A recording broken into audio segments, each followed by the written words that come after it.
Hi welcome to my channel. இன்றைக்கி நம்ம biscuit எப்படி பண்ணலான்னு பார்க்கலாம். இதுக்கு நான் ஸ்டவ் பற்ற வச்சு ஒரு கடாயில் உப்பு போட்டு அது மேலே ஒரு சின்னதாக தட்டு வச்சுக்கிறேன். இதை ப்ரீ ஹீட் பண்ணிக்கலாம். ஒரு 5 நிமிஷம் ப்ரீ ஹீட் பண்ணிக்கலாம். ஸ்டவ்வை சிம்மில் வச்சுக்கோங்க. இப்போ ஒரு பவுல் எடுத்துக்கோங்க. அதில் 100 கிராம் நெய் ஆட் பண்ணிக்கிறேன். நெய்யை நல்லா பீட் பண்ணிக்கோங்க ஒரு விஸ்க் வச்சு. விஸ்க் இல்லைன்னா ஃபோக் வச்சும் நீங்கள் பீட் பண்ணிக்கலாம்.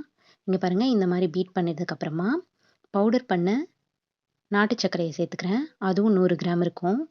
அதையும் சேர்த்து நல்லா கலந்து விட்டுக்கிறேன். நல்லா கலந்ததுக்கப்புறமா இதில் நம்ம 150 கிராம் கோதுமை மாவை ஆட் பண்ண போகிறோம். அதையும் ஆட் பண்ணி நல்லா பிசைஞ்சிக்கலாம்.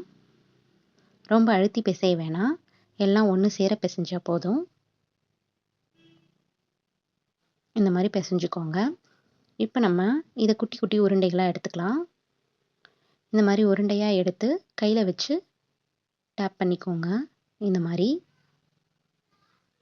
பிஸ்கெட் ஷேப்புக்கு பண்ணிக்கோங்க. உங்ககிட்ட குக்கி கட்டர் இருந்துச்சுன்னா அதையும் யூஸ் பண்ணிக்கலாம்.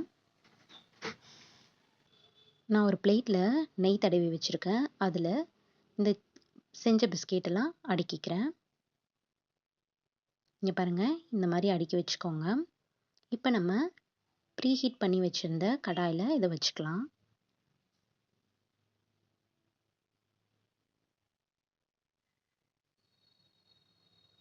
இப்போ க்ளோஸ் பண்ணிக்கலாம். க்ளோஸ் பண்ணிவிட்டு 30லேருந்து 45 மினிட்ஸ்க்கு நீங்கள் பேக் பண்ணி எடுத்துக்கோங்க.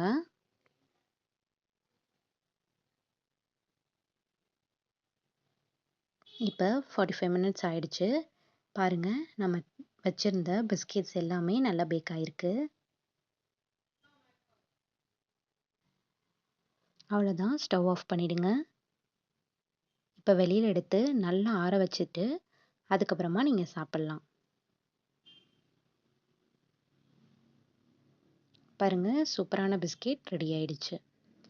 ரொம்ப டேஸ்ட்டாக இருந்தது. நீங்களும் செஞ்சு பார்த்துட்டு எப்படி இருக்குன்னு சொல்லுங்கள்.